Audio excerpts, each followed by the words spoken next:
Hi guys, welcome to another video from Overbite Gaming, and today we're taking a look at AEW Fight Forever. AEW is a wrestling organisation, for those that don't know. It came about a few years ago, sort of the indies grouping together in response to WWE's sort of monopoly over the business, really. Led by people like Matt and Nick Jackson, Kenny Omega and Cody Rhodes. And, you know, it was successful. I have seen it, a little bit of it. I took a trial with, I can't remember, but like one of the networks that carry it, and it was okay. I mean, it didn't feel as polished as WWE, but also I didn't really go much on the storylines. Seemed a little bit sort of less polished as well, even though WWE storylines are terrible. It was the polish that it sort of lacked. It did feel more like an indie show than anything else. The quality of the ring work was fine. It was just the stuff that's surrounding it, which is very prophetic, considering my opinions on the game. But I mean, I did come away from it thinking basically, yeah, I like that dinosaur bloke. That was about it. So yes, the game. I bought it on PS5. It's actually the first physical PS5 game I own. I bought everything else that I've got on it digitally. It is available on PC. I have no excuses. I would have bought it on PC had I even thought about it. It was just one of those games that seemed like it was console, so I bought it on console. That's all I can say about that. Otherwise, I would have got it on PC. So as a result, you won't have any performance overlays or anything like that, because I am capturing from my PS5 instead today. So, AEW Fight Forever, obviously it's a wrestling game. The main mode is, I think, the Road to All Elite Road, something like that. It's the career mode, the season mode that we all expect. Where you basically are a new wrestler that goes into AEW and then fights your way to the top. Now, it's not a particularly impressive mode. There are some nice things, but it seems to be focusing in all of the wrong areas, in my opinion. There's very little choice. Occasionally you'll get a sort of binary choice come up and have to choose one or the other, and it will affect, obviously, your progress. It does seem to have quite a few different scenarios in the season. You only get one, though, so you know, make of that what you will. And as you go through, you obviously earn points and money, and you use that to upgrade your wrestler and buy stuff, which could be boosts, stuff like that for your wrestler, because you will have a sort of energy gauge, and you will need to top that off after each one. You also have a mental gauge, so you're the sort of a momentum that you go into the next max with, and you can do different activities that top those up.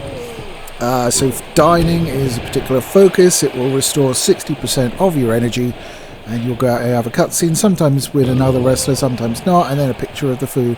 And I kind of like that. It did make me hungry, in fairness. Some of the food looked really nice, so there you are. Other activities you'll do will be, you can go out, which will allow you to either go sightseeing, which gives you like 2 mental bits back. You can go on a talk show, which gives you a mental bit and some health back.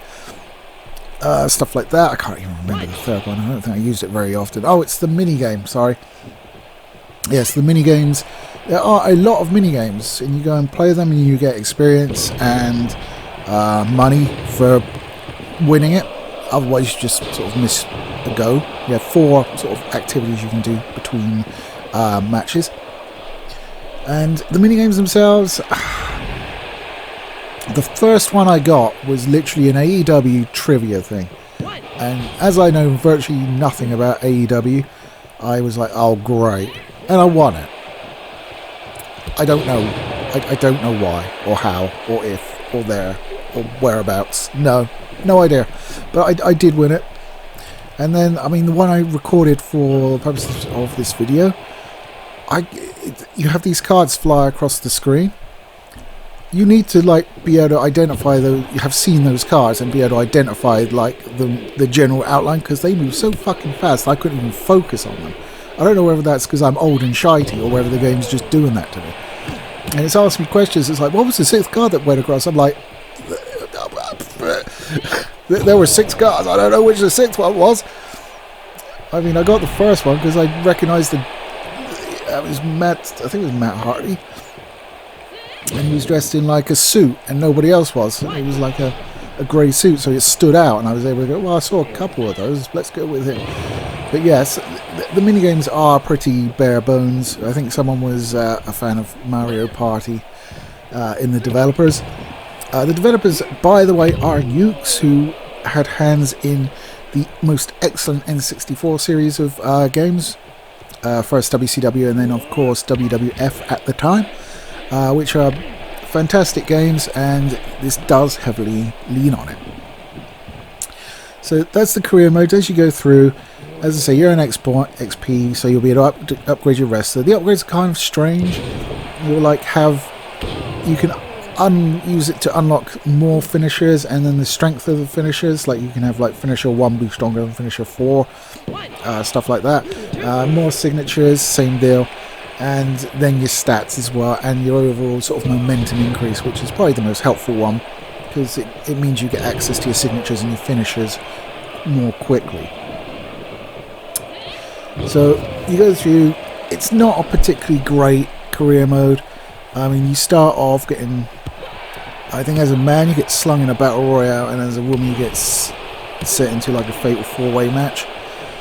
I hate multi-man matches in wrestling games because it's just a pain in the ass. Having to deal with the other guy who continually runs in and breaks up the pin, it just drags things out. Yeah, I know, like, that's real life, you know, the tag partner's going to come in and save him, but yeah, but I mean, it's not real life, it's a game. I want to be having fun, not getting frustrated because I hit a finisher picture perfect in the middle of the ring, and then his mate comes in and kicks me while my supposed partner runs uselessly into us, but not being able to get around us to, like, stop the other guy from coming in. I think it's not the fact the other guy comes in, it's the fact that your partner is so fucking useless at stopping him. That's more of my grievance with that match type, and it goes pretty much for all wrestling games. It's not just this one that does it. It always seems to be that the other guy can come in and break up the pin, the other guy can never get around you pinning the guy to actually get to him to stop him, though. Regardless if he gets into the ring first or not, he'll just keep running into you. And yeah, I'm not a fan of those matches, so it doesn't start out well for me. And then it goes on, and it's not particularly interesting. You'll get invited to. I mean, I have obviously not seen all of the scenarios. I've gone through it a time and a half now, so I have finished it once. The run I did do that finished, I was invited to join. I think it's the Triangle of Death. Yes, Triangle of Death with like Pac and Penta and Ray Phoenix. Was that right? I don't know. I can't remember half these names, but. I was like, yeah, okay then, and they said, nah, just kidding, we're going to beat you up now. I was just like, what the fuck's the point of that? You just like wined and dined me for fucking like a week, and now you're just like, nah, change your minds, fuck it, kick your ass. I was just like, what? Like, if this is representative of the way that they run their television, then, and like, one of the more disappointing things is they have JR on commentary. Now, there's 2 really disappointing things about having JR on commentary in this game. Number one is there's no in-match commentary. You have a short spiel at the beginning of the match and a short spiel at the end of the match, but that's it. During the match, nothing. Crickets. Which is just really fucking weird. And JR gives the most lifeless, dead, soulless performance I've ever heard in my life. I mean, if you remember back in the Attitude Era, you know, he's like, oh my god, Slobberknocker, and all of that, but in this he's just like, yes, this is the first AEW event, but obviously with a Texan accent, you know, or Oklahoma accent, because he's from Oklahoma, not Texas. Rampage is where CM Punk, I believe that would get me in trouble making that mistake in the States, so I'm rather happy I'm in England. The game itself purports to take a lot of inspiration from the N64 games, and you can see it in the way it plays.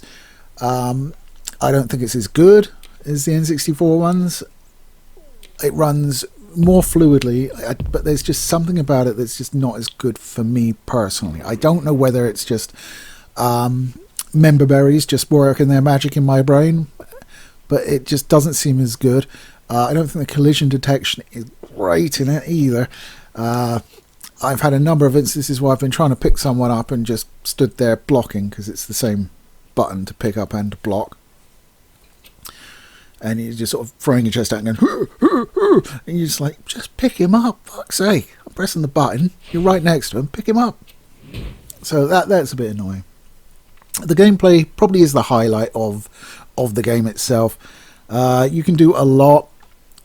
There's a few match types there. It's a bit lacking. There's no cage match or anything like that. There is a ladder match, there is a lights out match, and there is a exploding barbed wire death match. I think I got the words in the correct order there. I did get footage of that because obviously I expect that's what you want to see. For me, it's a pretty nothing match. I mean, outside of the blood effects, because like you're throwing people in a barbed wire and it's exploding, and there's barbed wire boards, so they get like multiple lacerations just from one impact, so take it easy. And bleed everywhere, and like you can do both sides of them. So it does get really bloody, but it just, I don't know, it's very gimmicky, and when the bomb goes off, it knocks you both down and you just get up and carry on fighting in a barbed wire ring. So it's just like, whatever. Apparently you do take less damage if you're in the center of the ring as opposed to near the ropes, because apparently the barbed wire is explosive.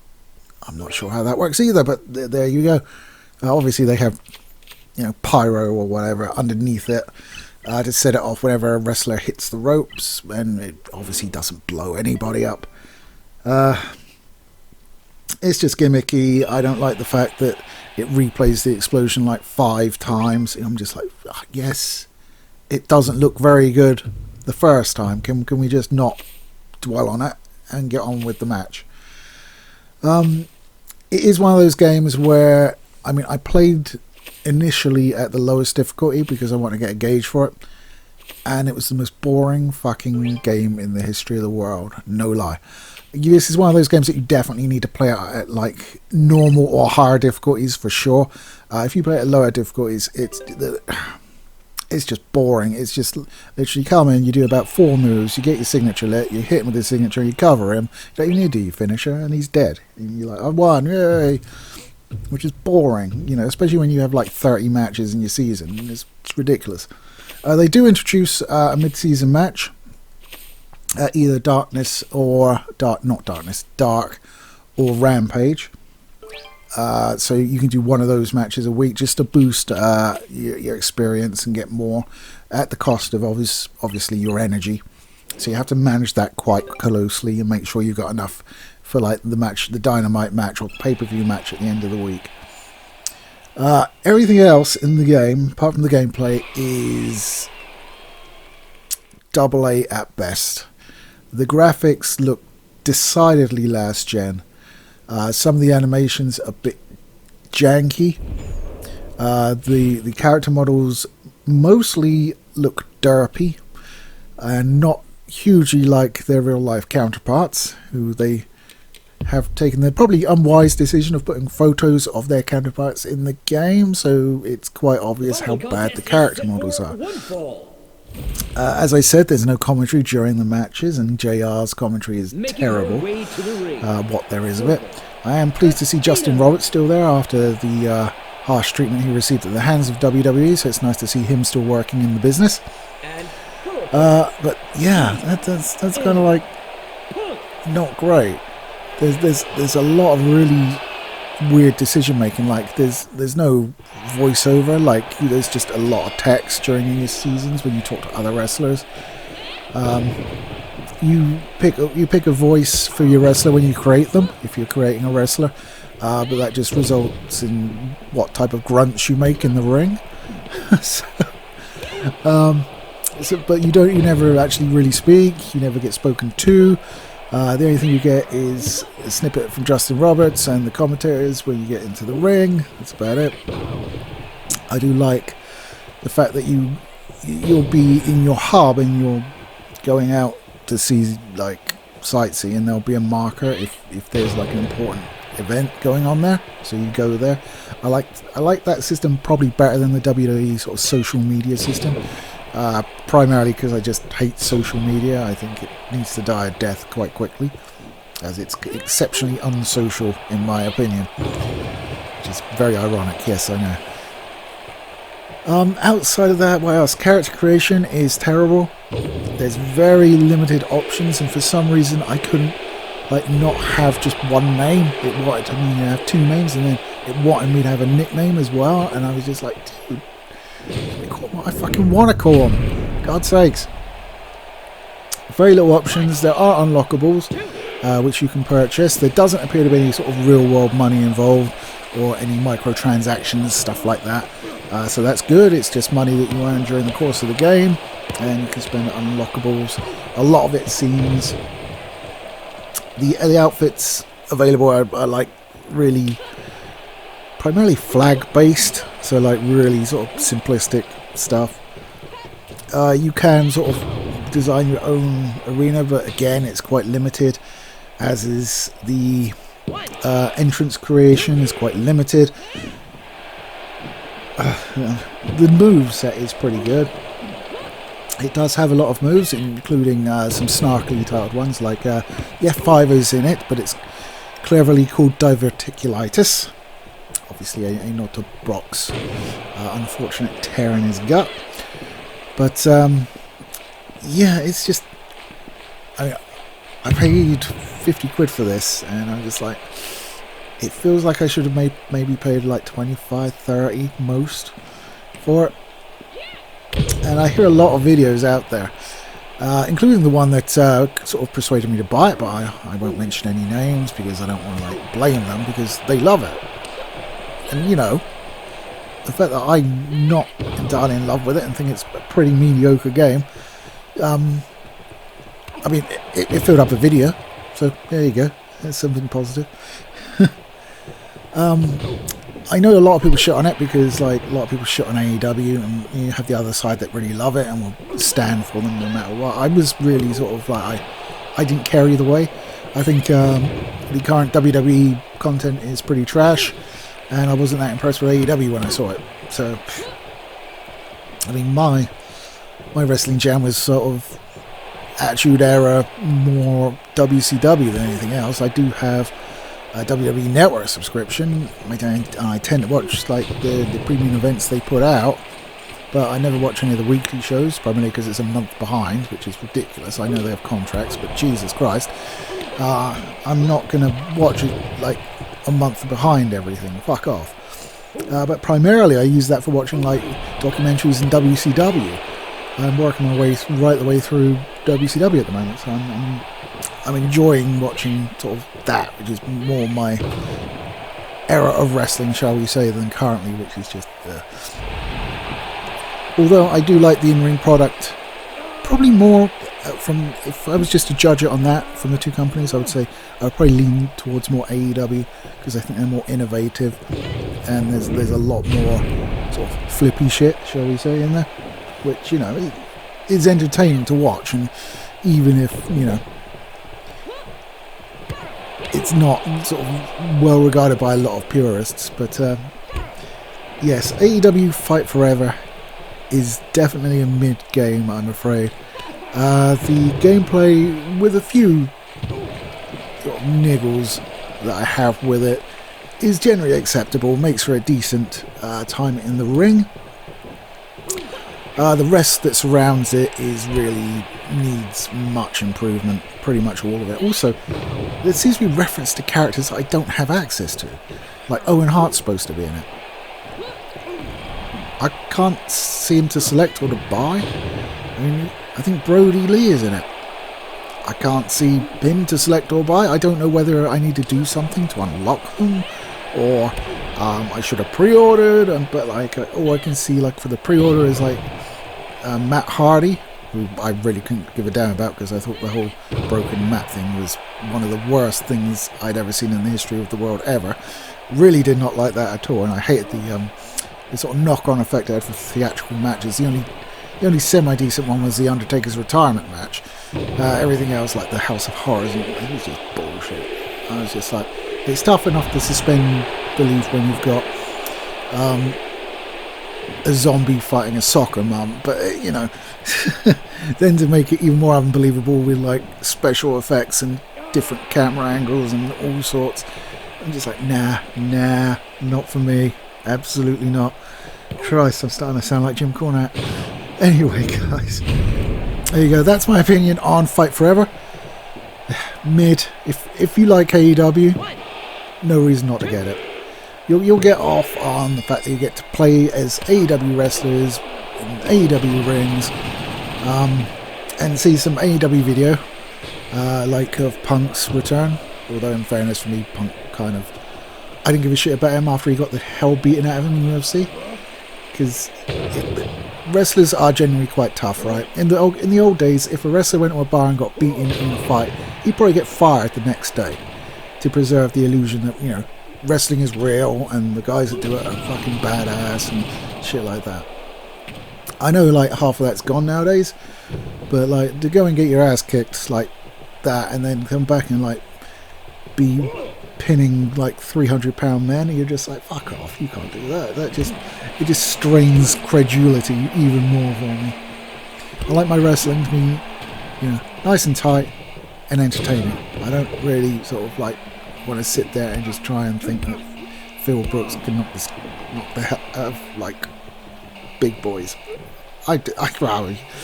Whatever. He's not a bad actor, though. I've seen him in a few things. He's done all right, so maybe that's the path for him going forward. And of course, he married AJ Lee, so there's a win for him there anyway. Well done. Anyway, guys, that's all from me. You take it easy. I'll catch you next time.